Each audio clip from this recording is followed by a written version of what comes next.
ఇది సిద్ధమైన వంశస్థుల గేట్ అండి. ఓకే. మెయిన్ ప్రధాన గేట్. ఓకే. అట్లా అది పావురం. అవును. పావురం మాకు శాంతికి చిహ్నంగా గుర్తిస్తాం.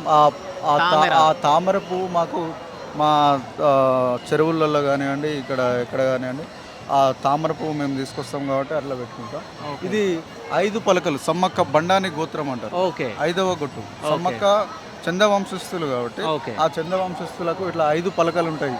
ఓకే. ఇది త్రిశూలం, అమ్మవారి చేతిలో ఉండే త్రిశూలం. ఓకే. ఇది 5వ బండాని గొట్టు. 5 ఉన్నాయి. 5 ఉన్నాయి స్టిక్స్. ఆ, ఇది అమ్మవారు ఆకాశంలో నుంచి ఊడిపడ్డట్టు స్టార్ ఓకే. నక్షత్రం. ఉమ్. ఇది స్వస్తిక్. స్వస్తిక్. ఇప్పుడు మీకు చెప్పాను అది దాని అవును. గురించి. ఇప్పుడు ఇది ఆదివాసీ నృత్యం. ఓకే.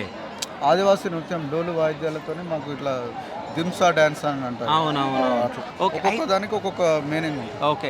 ఈ కింద బొట్లది చెప్పండి ఒకసారి. అంటే ఈ బొట్లు ఇప్పుడు 5వ గొట్టు కాబట్టి ఇప్పుడు పసుపు కుంకుమ ఆ, ఫస్ట్ మేము పసుపు పెడతాం. ఓకే. పసుపు పెట్టినాక ఆ 3 రెడ్ సింబల్లో మేము అవి 5 బొట్లు పెట్టాలి కంపల్సరీ. ఓకే. సమ్మక్క అమ్మవారి మా గొట్టు 3వ గోత్రం. మేము పూజారి వంశస్థులు. ఉమ్.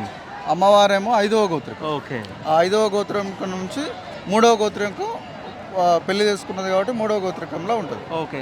అంటే ఇప్పుడు సిద్ధమైన కుటుంబంకి సంబంధించిన వాళ్ళకి ఒక ఆర్చు అట్లా అట్లా ఒక్కొక్క ఆర్చ్ ఉంది. ఈ 3 ఆర్చులు సిద్ధమైన వంశస్థులు. ఓకే. ఇప్పుడు ఆ పైన చూసుకుంటే అవి కూడా అట్లా ఓకే. అవి ఆడేటి పాము. మాకు ఇప్పుడు సమ్మక్క అమ్మవారికి చెల్లె పాము నాగులమ్మ. ఓకే. ఇప్పుడు సింహం మా గుర్తు. సమ్మక్క అమ్మవారు సింహం మీద ఉంటుంది. ఓకే. అది కొమ్ము. మనం సమ్మక్క అమ్మవారికి పూనకం రావాలంటే ఆ కొమ్ము మేము ఊస్తాం. ఓకే. సౌండ్ చేస్తున్నప్పుడు ఆ అమ్మవారికి పూనకం వస్తుంది. ఓకే. అట్లా ఆ కొమ్ము కానివ్వండి, ఆ సింహం కానివ్వండి, ఆ పాము కానివ్వండి, అట్లా ఓకే. ఒక్కొక్క దానికి ఒక్కొక్కటి. ఓకే. సో నాకు తెలిసి లోపలికి వెళ్ళడానికి ఇబ్బంది అనుకుంటా. ఆ ఇబ్బంది అవుతుంది కాబట్టి ఇక్కడ నుంచి సో లోపలికి వెళ్ళడానికి ఇబ్బంది అవుతుంది కాబట్టి లోపలికి వెళ్ళలేకపోతున్నాం.